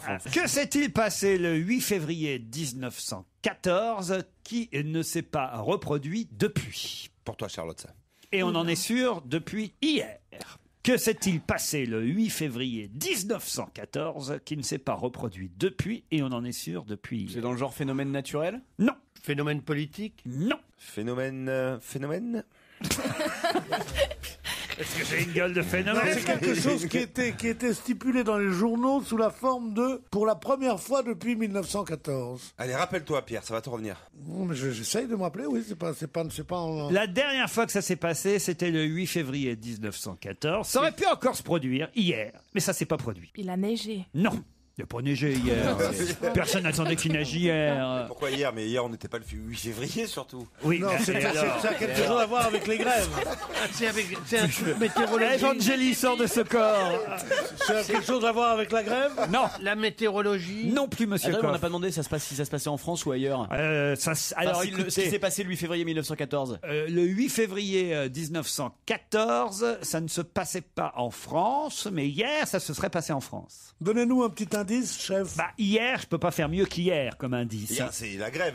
Ah, il n'y a pas que la grève. On regrette que ça n'arrive. Non, bien sûr, je sais. Alors, je sais, je connais la réponse. Allez-y. Je savoure même, voilà, c'est ça a quoi un rapport avec le match France-Luxembourg et le Luxembourg avait gagné la France et c'est la seule fois que ça s'est passé depuis je sais pas combien de rencontres et Voilà, la voilà, dernière c'est la fois bonne que le réponse. Luxembourg a battu la Comme France tu te la racontes. au football, c'était le 8 février 1914. Bonne réponse de Titoff.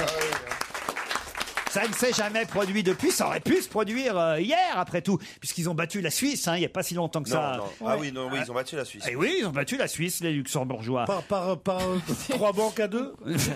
La grosse affiche. Suisse-Luxembourg. Suisse-Luxembourg. Ils ont fait rentrer Mme Bettencourt au bout de à la mi-temps. Au bout de 2 minutes. Ils n'étaient pas contents, les hooligans, ils jetaient des lingots d'or comme ça. Il y a une marmotte qui ramassait. Qui a regardé le match hier soir? Moi, j'ai regardé. C'est pas mal, mais enfin pas terrible quand même. J'ai bien dormi. Hein. Non, mais c'est. S'il y a Gourcuff qui revient bien en forme. Ah oui. Ils ont failli nous le casser, le Gourcuff, les Luxembourgeois. Tac l'assassin. Mais ils ont quand même une stratégie qui est hors norme, c'est-à-dire qu'ils jouent 6 défenseurs, 3 milieux défensifs et même pas un attaquant. C'est un coffre-fort. Le Luxembourg, c'est un coffre-fort. On peut pas rentrer facilement comme ça à l'intérieur. Ils sont trop en 4-4-2. Moi, j'aime pas leur technique 5-2-1-2 avec le truc, le l'aile à gauche et tout. Je suis pas pour. Non. Vous connaissez rien au foot, vous? Si, 4-4-2. Mais c'est marrant le football quand même. Hein. Quand on perd, ça énerve terriblement, et quand on gagne, ça fait chier. Ça n'a aucun intérêt, quoi. Ouais. C'est vrai que on attendait des victoires. La première, on a dit ah oui, on a gagné. La deuxième, on dit ouais, c'était facile, ça n'a pas tellement d'intérêt. Laurent Blanc continue à nous parler, il nous fait chier. T'as déjà pensé à écrire un bouquin de philosophie? Vous n'aimez pas Laurent Blanc, c'est nouveau ça encore. Non, il n'aime pas l'accent marseillais, surtout. C'est pas l'accent du Sud, il n'aime pas l'accent du Sud. J'adore ça de temps en temps. T'aimes pas l'accent du Sud, t'aimes pas l'accent du Sud, Pierre. Si, j'adore ça au mois de juin, quand il fait très beau du côté du Lavandou. On dit allez manger une bonne bouillabaisse. Oh, ils sont charmants.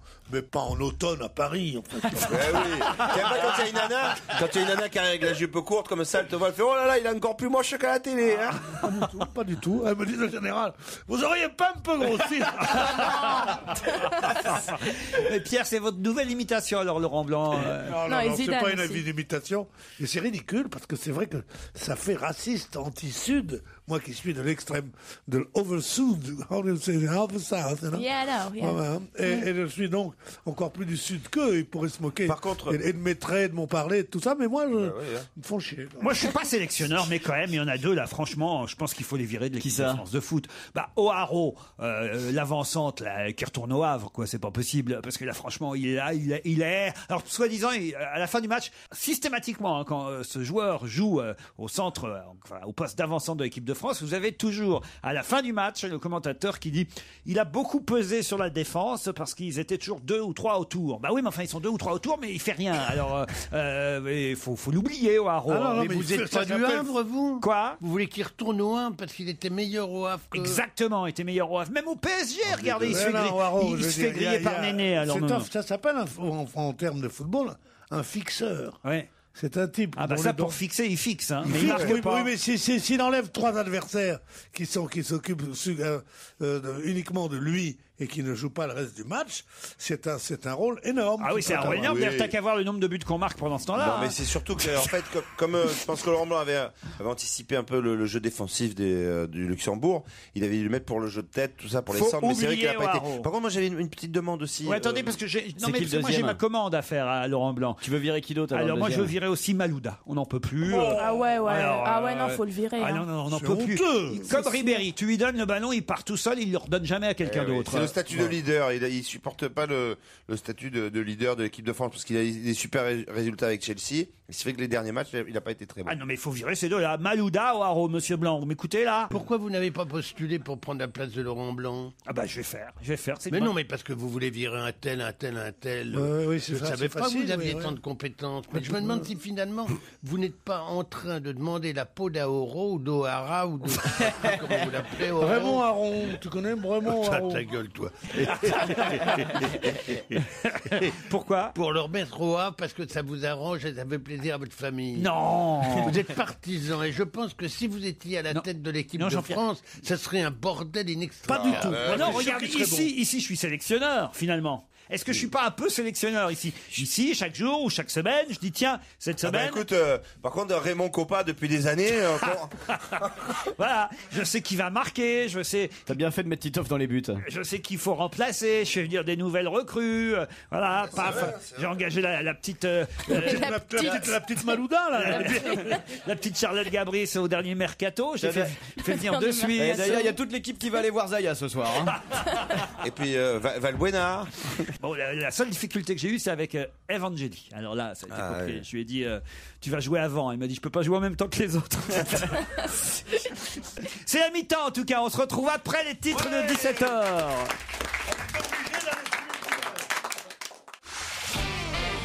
On va se gêner sur Europe 1. 15h30, 18h, Laurent Ruquier.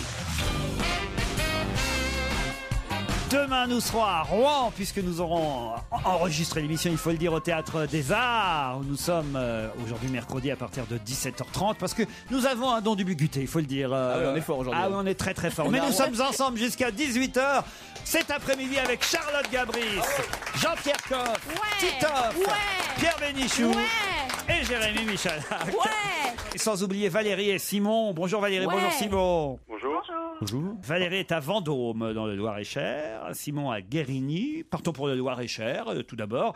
Elle fait quoi là-bas, Valérie? Alors, je suis professeur des écoles et actuellement en congé maternité. Instit enceinte. Voilà. Ah, voilà. Ah, moi, je traduis plus rapidement ça. C'est-à-dire que professeur des écoles en congé maternité, c'est instit enceinte. Oui, c'est vrai. On peut dire maîtresse en cloque aussi, mais c'est l'instit enceinte. Et vous êtes heureuse d'attendre un bel événement?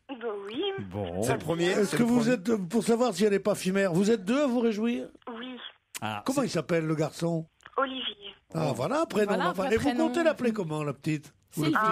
Le petit, et faut pas le dire. Ah, faut pas le dire. Vous savez que c'est un garçon déjà? Voilà, tout à fait. Quelle chance. Pourquoi? Bah ouais, On pourquoi? dit toujours quelle chance, les gens disent. Oui, mais si à la réouverture des maisons, il sera pas concerné. Oh là là, ah, je sais pourquoi il est chaud comme ça. Pourquoi? Parce qu'il a bloqué sur la série de Maison Canal+, Close. Maison Close. Ah, c'est drôlement bien. ça. Continue à regarder chaud. Maison Close. Ça le rend, mais je ça sais le jamais rend. à quelle heure ça passe. Alors des fois, je tombe dessus, mais c'était bien, dis donc. Et hier, j'ai vu la série avec le petit brasseur. Ah oui? C'est bien aussi, c'est un peu classique, mais c'est très Oui, bien. il y a moins de cul, non? Ouais, il y a moins de meufs. Il n'y a plus de maison close à Vendôme, non? Valérie? Oui. Non, il y en a. À ma connaissance, je ne pense pas. Ah bon, d'accord. Parce que moi, j'habite tout près, vous savez, je suis votre voisin. Comment s'est passé d'ailleurs le mariage de votre fils? Ah, ne me parlez pas de ça. Ah si, si, moi j'aimerais savoir. Vas-y, raconte. Alors, il y avait un buffet. Alors, vous étiez dans ton jardin. Alors, on a eu du bol, il a fait un temps magnifique. Ah, c'est déjà ça. Alors ça, c'est déjà ça. Et j'ai réussi à mettre le prêtre de mon côté, ce qui fait que le mariage n'a pas eu lieu il était déjà un peu de votre côté, dans non? le jardin. Pardon, hein, Valérie et Simon, on fait voilà, une petite digression. Non, c'était très bien. On était 30, 25, 30. Personne s'est noyé. Non, tout allait bien. Genre d'habitude, tout le monde On se sent noie. qu'il y a un truc qui s'est passé, Ouais. vous ne Ouais, voulez il y a pas un nous truc raconter. bizarre. C'est le buffet, il y a un problème Qu'est-ce avec qui le s'est buffet. passé? Non, c'était très bon. C'était parfait. Il y a eu une rixe. Une rixe, parfois, Ah, dans pas les, du tout, parfois non, dans les non, mariages, non. il y a des rixes. Non, Il y a eu un truc à la vidéo gag, une chute. Non, il n'y a rien eu. C'était d'une banalité à pleurer. Ça respirait le Ah, vous êtes fait chier, Ah, non, quoi, ouais, alors? ouais. Hein? Vous êtes fait chier, alors? Un peu. Ah, tu lui as fait la tête. Mais non, ouais. mais quand tout est idéal, la belle-mère est gentille, tout ça, c'est c'est bien. absolument délicieux. Vous n'avez pas entendu parler du mariage du fils Coff, Valérie, du côté de Vendôme? Non. Non, mais il n'y a pas eu de feu d'artifice, je vous rassure, il n'y a pas eu de balles, ni de trompettes, Non. ni de trucs comme ça. C'était chiant, quoi. Qui a préparé le... Je sais pas si... Il y avait un DJ? Un quoi? Un DJ, you know, Un DJ. Pourquoi faire? pour la musique. Bah, à mon Ah, avis, mais il n'y par avait pas exemple. de musique Ah du bah tout. non, Vous voulez c'était pas danser vraiment ou chanter? chiant alors. C'est des gens de 40 ans qui se marient, ils vont pas tomber dans le ridicule. Donc après, chacun est rentré chez soi. Il n'y a pas eu la Ils sont compagnie allés créole, à alors? l'hôtel, je sais Tout de pas où suite ils après. sont. Il n'y a Bah, pas eu de fête, il n'y a pas eu de... Ah bah si, on a... Vous n'avez même pas fait la danse des canards? Rien, non, ça, on avait le disque, mais Pas une chenille, rien du tout. on n'a pas osé pas. Personne n'a Vous y osé. avez pensé quand même. Non, je Ah voudrais... oui, j'avais pensé à ça, mais j'ai dit là, ça va foutre le bordel. Non, il y avait quelques Suisses, alors c'était très embêtant. Ah oui, c'est pour ça. Le Suisse est chiant. Ah, moi. C'est quoi ces généralités? Oui, Non, mais bah, pour revenir à la- il se trouve que les Suisses qui étaient chez moi rentraient pile poil dans la généralité. D'accord. Tout à fait. C'était vraiment Suisses pas chiants. gay, pas marron. Mais en même temps, le mariage n'avait pas Il y avait l'air plein marrant. d'enfants qui avaient peur des chiens. Alors moi, c'est Et du sacré, prêtre. mais Et du prêtre. les chiens, C'est vraiment un c'était mariage essentiel. spécial. Est-ce qu'on peut avoir Oui, le les menu, enfants quand avaient même peur. Ah oui, des le chiens. menu. C'était un feuilleté de cèpe, Ah, oui. Oh. Feuilleté de cèpe, c'est joli ça. foie gras. C'est bien comme ça, la- le marié s'habitue à avoir des champignons. Non, non. Après le feuilleté de cèpe. Après le feuilleté de cèpe, il y avait un délicieux... Foie gras? Non, il y avait un pot-au-feu de poularde de Bresse avec, ça c'était un désir de ma belle-fille, des légumes de saison, c'est-à-dire ces légumes qui n'ont aucun goût, qui sont chiants comme tout, de panais, des trucs comme ça. Voilà. Et puis après, il y avait les fromages de nos belles régions. Mais tu m'as dit un foie gras, j'ai pas inventé. Oui. Non mais ça il a mangé tout seul en cachette dans la cuisine. Avec le pot-au-feu. Avec le pot-au-feu. C'est spécial un pot-au-feu, un le pot-au-feu mariage. de poularde de Bresse. Et la pièce montée, le wedding? Pas du tout. Le wedding cake? Non, pas du tout. Pas de wedding cake? Non, c'était simplement Chacun avait un dragé. une tarte au coin. Ah ça, pour mettre l'ambiance, il n'y a pas mieux. Putain, mais c'est Une tarte et au coin. Ma mère me l'a souvent faite. C'était un mariage au resto du C'est cœur. quoi ce mariage? Non, mais écoute... Mais j'ai même l'impression que vous avez regardé la télé quoi. Ils ont bouffé puis ils ont regardé. On l'a pas lu. Ils ont regardé la télé. Ah mais écoute, quand t'as une belle fille qui veut absolument des coins, Oui. non le gâteau machin, la pièce montée, tout ça c'est un peu ridicule. Votre bru aime les coins. Bah, elle aime les coins alors. Perdu surtout. C'est la saison des coins. J'en avais plein mon jardin donc ça lui faisait envie. On a fait faire une tarte au coin. Simon, vous êtes toujours là, vous, à Guérigny? Oui, toujours. Excusez-nous. Hein, Votre famille s'est pas mariée, vous, par hasard? Si, mes parents se sont mariés ce week-end. Non. C'est pas vrai. Si, Il y avait une donc tarte je les au coin? embrasse fort. Vous avez assisté au mariage de vos parents? Oui, oui. Quel âge vous avez, Simon? 31 ans. 31 ans, mais donc ils sont mis tard alors vos parents. Non, mais Oui, est-ce ils ont qu'il- pris le temps. Simon, alors si vous gagnez le voyage pour Bandol, peut-être vous allez l'offrir comme voyage de noces à vos parents. Alors j'y réfléchis, mais j'ai ma femme qui s'appelle Valérie, qui est institutrice et qui est enceinte, et je crois que ça lui ferait énormément plaisir. Bon, alors vous Ah mais partirez, ils sont tous les deux les mêmes. vous partirez peut-être avec Valérie à Bandol, quoi? Ben c'est Non, ce ce n'est pas la même monsieur-là, c'est Valérie que Il la... joue contre sa femme? il joue contre sa femme. Non, Ah, J'ai peur au départ. Valérie est enceinte, mais c'est pas la femme Ah de oui, Simon. d'accord. ok. Non, il y a oui, plusieurs, il y a plusieurs Il y a Valérie plusieurs enceintes. Valérie enceintes Nos et candidates institutrices. sont enceintes. Votre femme n'est pas institutrice. Si, si. Bah oui. Si. Bah ouais. Qu'est-ce qu'il y a dans institutrice enceinte? C'est pour ça. C'est pour ça que j'ai eu la puce à l'oreille. Comme ça, ils sont sûrs de gagner le voyage au moins. Ils s'y mettent à deux. Voici la question, Simon et Valérie, qui va peut-être vous embarquer, vous emmener, vous faire voyager jusqu'à Bandol, ce site magnifique. L'hôtel L'Île Rousse vous attend. L'hôtel du groupe Talazur, Thalasso et Spa, 2 jours en demi-pension, bain d'eau de mer, hydromasson, je vous passe les détails. Bref, un séjour de rêve avec la piscine à débordement et les calanques, évidemment, en fond de décor. Prête, Valérie? Oui. Vous aussi, Simon? Oui, bah si Michel Hack nous laisse un peu de temps, ça serait agréable. Bon, je pense que ça 10 devrait, secondes. ça devrait le faire. Pourquoi parle-t-on dans la presse aujourd'hui de l'ex-matricule 46 664? De Nelson Mandela, Oui, et que son nouveau livre. pour son Sur, nouveau livre. Bonne réponse de Simon. Bien joué. Bien joué. Rien à redire. Effectivement. Vous Je vous connaissez. remercie parce que la presse a été dure à avoir aujourd'hui parce qu'on En pouvait plus, l'avoir que sur Internet.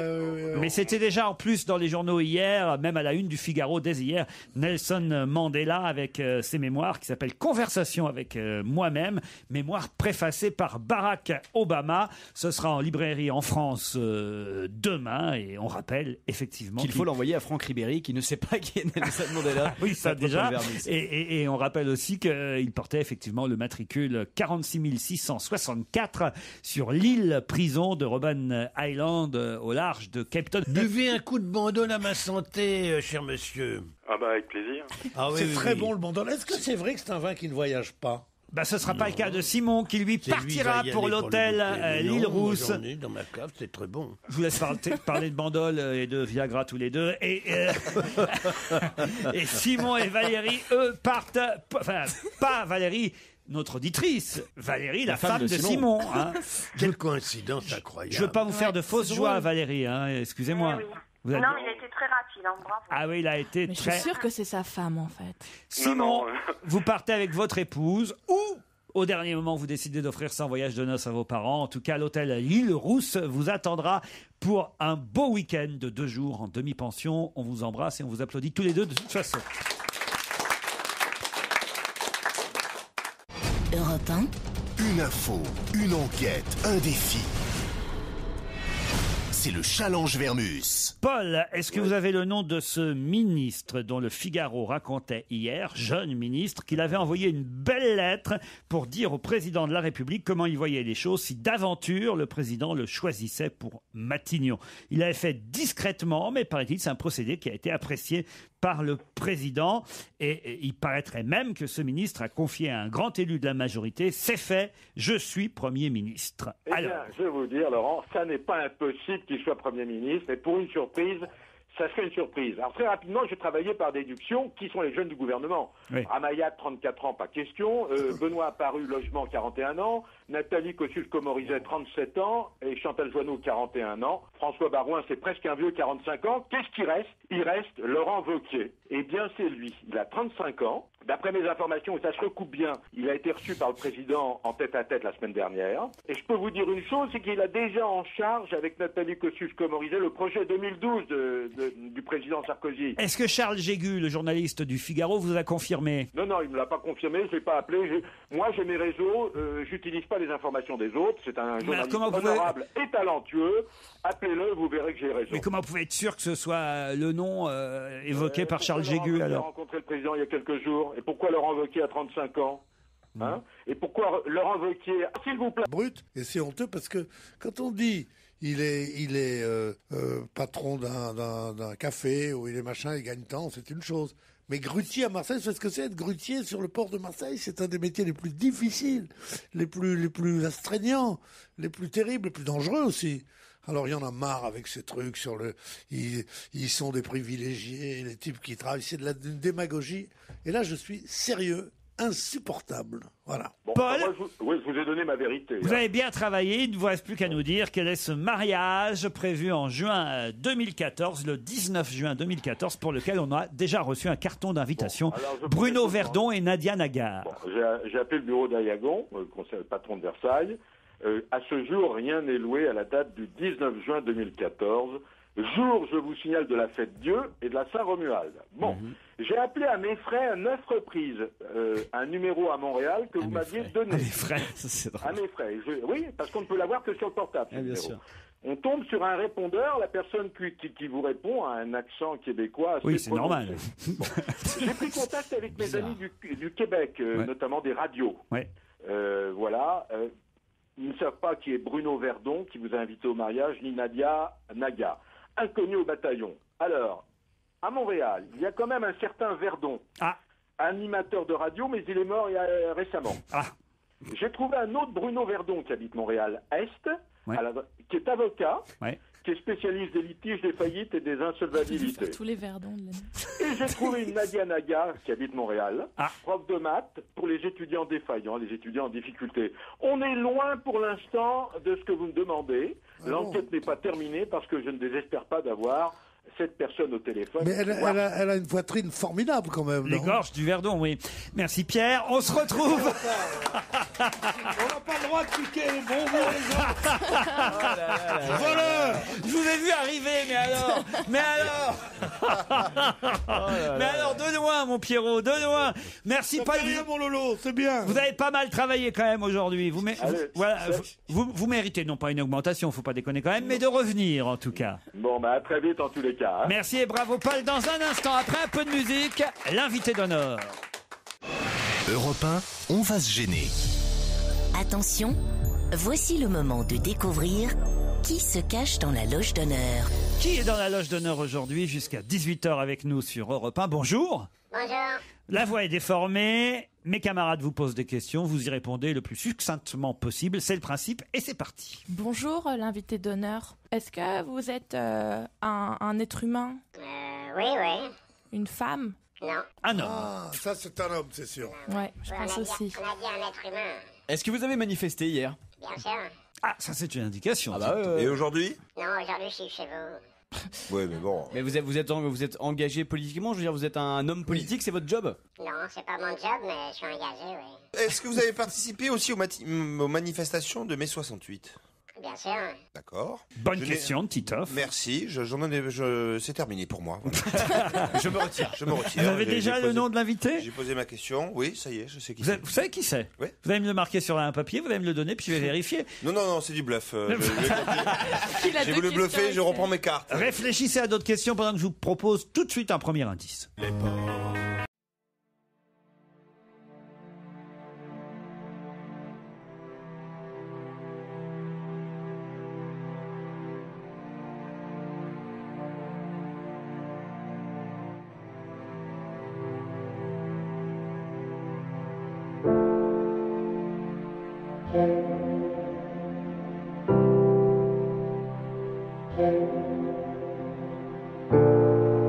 Indication qui va vous mettre sur le chemin. Votre dernier séjour en prison a été long ou pas? Est-ce que vous avez fait de la prison? Oui, mais à l'armée.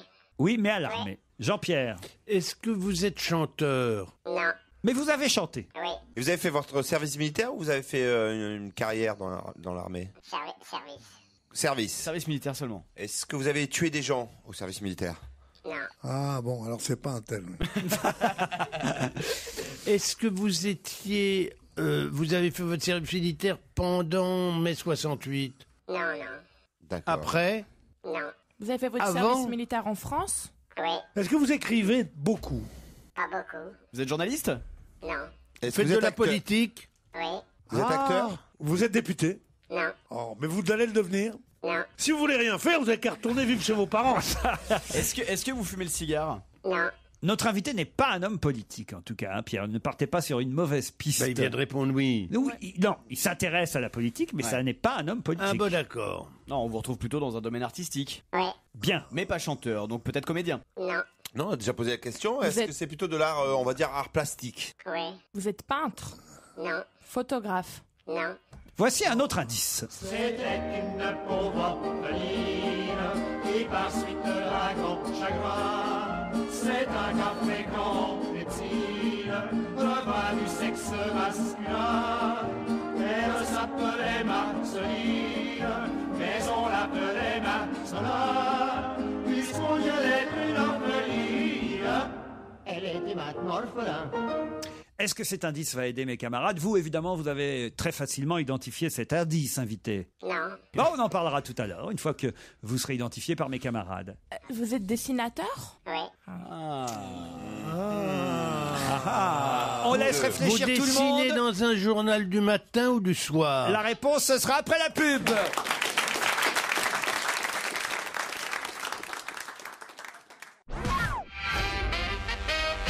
Oh là là, on a bien avancé évidemment, puisque grâce à une question de Charlotte Gabris, on a appris qu'entre autres, notre invité était dessinateur. Et Jean-Pierre Coff posait une question juste avant la page publicitaire. La question c'était... Est-ce que vous dessinez dans un journal du matin ou du soir? Ni l'un ni l'autre. Ah, vous dessinez dans un hebdomadaire. Alors, est-ce que je peux vous demander si, au moment de la querelle qu'il y a eu entre les gens de Charlie Hebdo et les autres, vous étiez du côté de Ciné ou du côté de Charlie Hebdo? Du côté de Ciné. Et vous avez un pseudo connu? Oui, en général, les dessinateurs. Non, mais oui, non, mais... Est-ce que vous êtes belge? Non. Donc vous étiez du côté de ciné, mais vous l'avez suivi, vous avez dessiné dans son hebdo? Oui, bien sûr, oui. Moi, je suis un peu nul en dessinateur, donc comptez pas sur moi Alors, aujourd'hui. Vous avez dessiné dans le Harakiri? Est-ce que vous étiez déjà dessinateur à l'époque d'Harakiri? Oui, oui. Oui, Ah oui, bah donc ouais. vous avez fait Harakiri, Charlie Hebdo et Ciné Hebdo. Voilà. Ok. Voici un autre indice. Depuis 100 ans, on pouvait croire que Paris s'était terminé, que la commune avait été le dernier cri des exploités, que son peuple s'enlisait dans la foire. Les morts du mur des fédérés seront bientôt vraiment fêtés. Est-ce que vous avez perdu beaucoup d'argent quand Ciné Hebdo s'est arrêté? Non. Vous n'étiez pas concerné dans le capital? Ils étaient surtout pas bien payés, je pense. Vous étiez concerné dans le capital? Il n'y avait pas de capital. Il n'y avait pas de capital. Vous en étiez le propriétaire? Un peu, j'étais copropriétaire. Copropriétaire. Vous avez déjà dessiné dans un quotidien? Oui. Est-ce que vous avez des lunettes? Aussi. Est-ce que vous avez un beau-frère? Non. À qui vous pensiez? Je pensais au créateur du beauf. Pensiez à Cabu. Est-ce que vous avez déjà publié un album de dessins non politiques? Oui, bien sûr. Est-ce que vous avez, avant Gueluc, dessiné des chats? Oui. Ah, ça y est, Jean-Pierre Coff a identifié notre invité, c'est certain maintenant. Et il vous énerve, Gueluc, alors, non? Il vous Non, énerve un peu?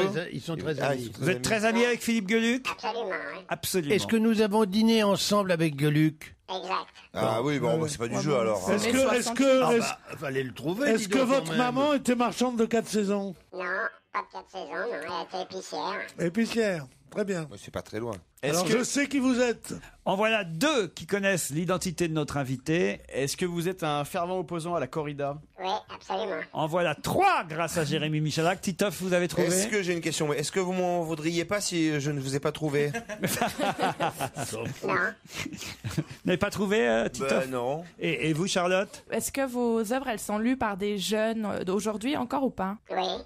Oui. Ah, Moi, je pense que nos amis Michalak, Bénichou et Coff ayant trouvé l'identité de notre invité, dont le nom d'ailleurs a déjà été prononcé, Ah oui, c'est beau alors. vous allez évidemment pouvoir nous dire que celui qui va nous rejoindre dans maintenant quelques minutes, c'est... Robert Ciné. Ciné, évidemment.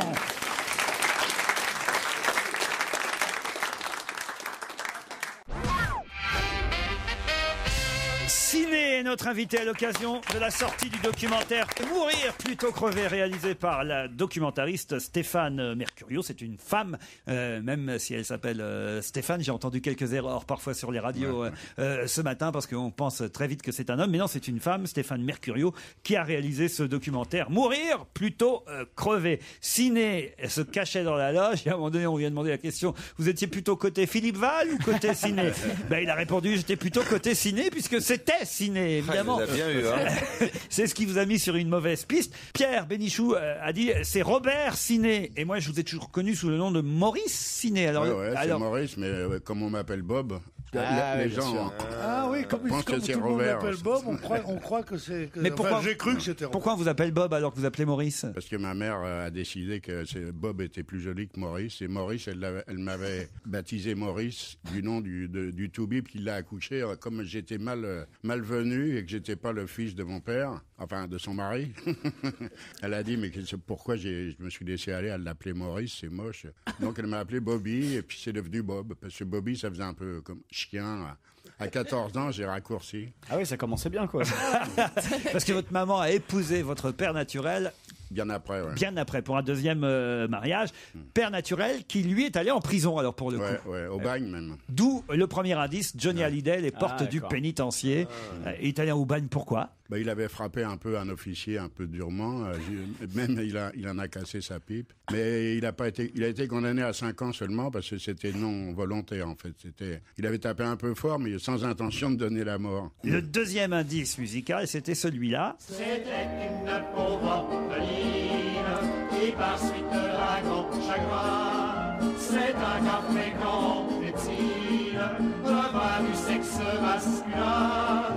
Et vous m'avez dit, je comprends pas cet indice. Non, j'ai pas pigé. C'est les garçons de la rue qui chantent. Ah bon, et Ciné faisait partie des garçons de la rue. Voilà, c'est-à-dire vous avez chanté dans les cabarets. J'ai cru que c'était les frères Jacques. Non, c'était bien les garçons de la rue qui Ouais, chantaient ouais, La j'ai pauvre chanté orpheline avec eux. entre 46 et 48. Ouais. Dans quel cabaret vous chantiez? Un peu partout, hein. Je fais l'ABC, les Trois Baudets, enfin on faisait la virée de tous les cabarets qui existaient à l'époque. Mais à l'époque, moi j'étais remplaçant seulement, je faisais pas partie du groupe en fait, mais ils s'étaient engueulés un soir avec l'un d'entre eux et le leader du groupe est venu me chercher en catastrophe en me disant il faut absolument que tu remplaces Maurice, et il s'appelait Maurice. Tu viens Bob? Comme j'avais les mêmes proportions, les mêmes tenues, la même taille que le gars et que je chantais faux aussi, il m'a pris. Et ça a duré 2 ans. 2 ans donc avec les garçons de la rue. Le troisième indice pour en finir avec les indices. Depuis 100 ans, on pouvait croire que Paris s'était terminé, que la commune avait été... Là évidemment c'était un peu plus difficile puisque cette chanson s'appelle L'Enragé. C'est Claude Vinci qui chante et L'Enragé, c'était aussi le titre de votre première publication? Non, il y avait eu Ciné Massacre avant. Comment? Ciné Massacre. Ciné Massacre, oui, en 62. Et ça, c'est en 68, L'Enragé. Quand l'Express m'a viré aussi. Ah, alors, l'Express, vous avez viré pourquoi à l'époque? Non, en fait, c'est moi qui ai quitté l'Express. Ouais. Parce qu'ils étaient trop... ils m'avaient empoisonné la vie pendant 4 ans, pendant la guerre d'Algérie, en m'enlevant des dessins, en me censurant. Donc j'avais de très mauvais rapports avec eux. Et dès la libération de l'Algérie, c'est en novembre, je crois, 62, j'ai donné ma démission. Ils ont refusé de publier ma lettre, d'ailleurs. Ah, vous vouliez que la lettre soit publiée en une? Je l'ai publiée dans l'UMA, du coup.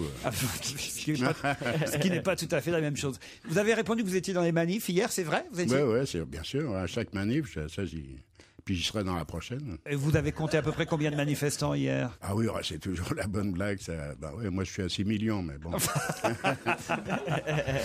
Alors effectivement, Ciné Hebdo n'est plus en kiosque depuis quelques mois maintenant. Ça vous manque de ne pas avoir un hebdomadaire dans lequel vous pouvez oui, bien sûr. Gueuler, dessiner? Moi, je continue j'ai pas un blog, mais j'ai un site sur lequel je fais ma zone tous les mercredis, comme d'habitude. Ciné fait sa zone. Cinéhebdo.eu. Et moi, je continue, mais je suis tout seul. J'ai perdu les copains. Et alors, ce documentaire qui sort aujourd'hui dans toutes les bonnes salles de cinéma, j'allais dire toutes les bonnes salles de cinéma, et en même temps, est-ce qu'on peut le voir facilement, ce documentaire? Il y a une salle de cinéma à Paris et 40 en province, mais enfin, à Paris, c'est Saint-Michel, mais c'est le seul qui, pour l'instant, a accepté de projeter mon film. Mais quand même 40 en province. C'est plus que Vincent Lagaffe avec le Baltringue. Hein. C'est déjà pas mal, 40 salles en province, pour voir Mourir plutôt crever, réalisé par Stéphane Mercurio. Pourquoi elle? C'est elle qui a eu l'idée, comme je suis son beau papa, en fait. Ça l'amusait, et puis la bagarre avec Val, elle est bien tombée, elle avait la caméra sous le bras, juste au moment où je disais à Val, mais va crever, fous-moi la paix, sale type. Donc elle a tout filmé, et du coup, ça l'a aiguillonné, et on a terminé le film beaucoup plus vite que prévu. Est-ce qu'on parle du film sur France Inter? Je ne sais pas, peut-être, oui, il y a peut-être un courageux qui va... Vous n'avez jamais revu Philippe Val depuis qu'il est directeur des programmes à France Inter? Heureusement pour lui. Pourquoi? Vous êtes vraiment toujours fâché? Ah bah, bien sûr. Mais vous l'avez aimé un temps, Philippe Val? Jamais, non. Jamais. C'était quand même votre patron à Charlie Hebdo. Bah ouais, mais peut-on aimer son patron? Oui, monsieur, oui, monsieur. C'est une belle question. On peut même faire plus que ça. Ça sort aujourd'hui dans 40 salles en province, une salle à Paris. Mourir plutôt crever avec Ciné. On en reparle dans un instant.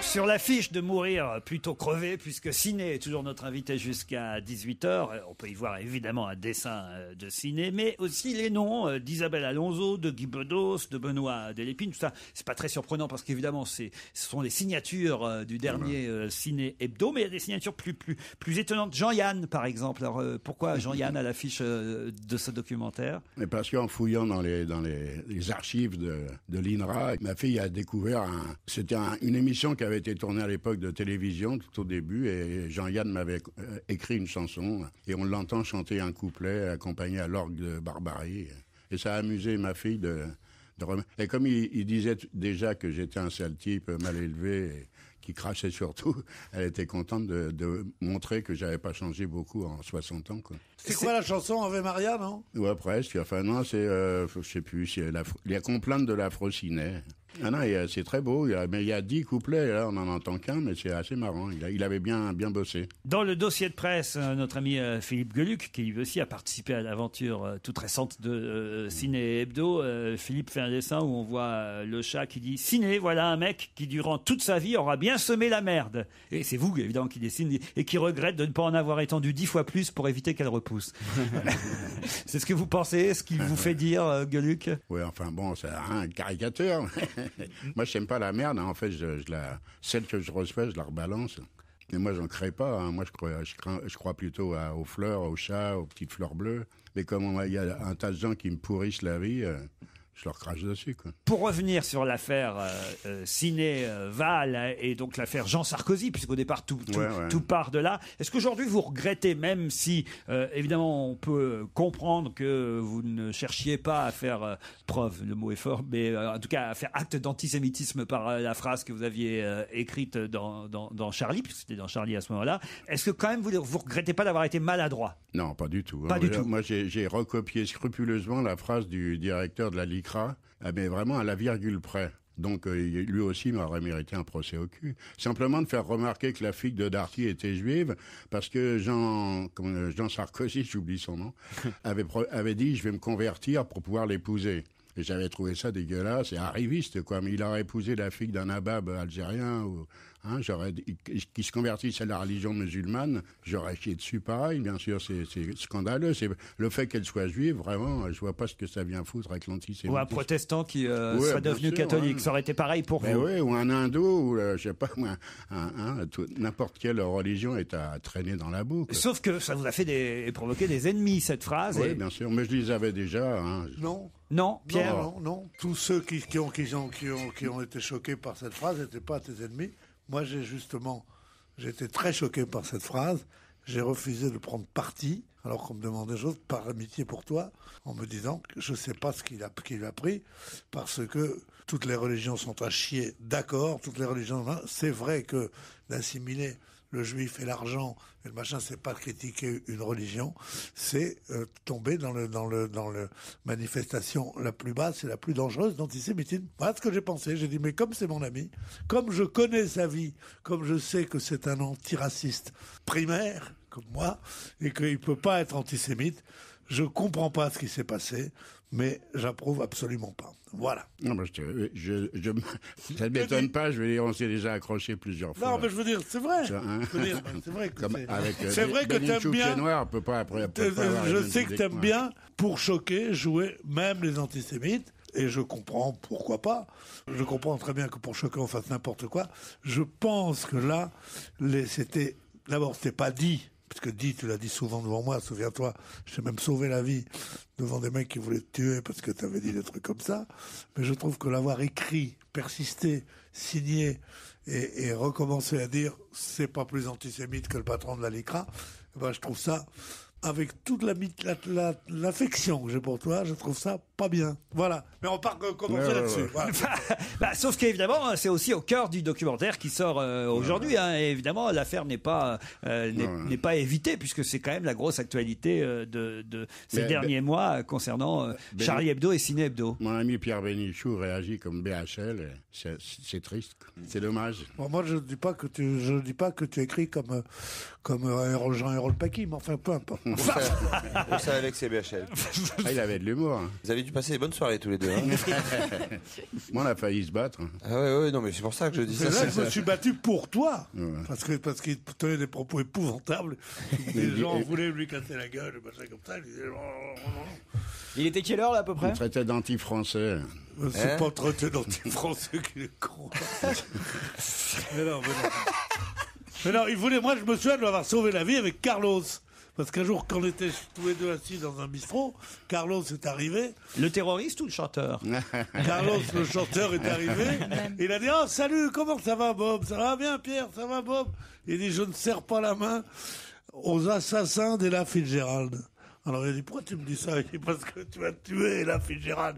Je dis, pourquoi? Il dit, Ella Fitzgerald, c'est l'image du jazz, et toi, parce que c'est un jazzman formidable, notamment. Et alors il dit, pourquoi? Il dit, parce que tu as déshonoré le jazz avec tes chansons à la con. Et l'autre a dit, bon, enfin, ne me parle pas comme ça. Et il voulait lui casser la gueule. Il lui-même sortait de l'hôpital, et il avait une jambe dans le plâtre, et on a essayé pendant une demi-heure de contenir Carlos. Et à la fin, Carlos l'a suivi après qu'il lui a dit 10 fois espèce d'assassin, ordure, obèse et tout ça. L'autre est allé aux toilettes, j'ai essayé de le contenir. C'est dans le couloir de chez Castel, j'ai eu un camion qui m'est arrivé. Dans Bangaya de l'eau. Il est arrivé, il a pris Ciné, il l'a pris à bras le corps comme ça. Il a dit, je vais le mettre dehors, et il l'a assis dehors, comme l'autre était bourré et qu'il pleuvait. Voilà de jolis souvenirs qui remontent. Hein. On regrette de ne pas avoir connu tout ça. On regrette, dis donc. Les bastons et tout ça. L'affaire Ciné évoquée, mais pas seulement, dans Mourir plutôt crevé, un film de Stéphane Mercurio qui sort aujourd'hui sur les écrans. Merci en tout cas Ciné d'avoir accepté de rencontrer à nouveau Pierre Bénichou et d'avoir accepté notre invitation. À demain 15h30 depuis Rouen où nous sommes dès cet après-midi. À vous Nicolas Demorand.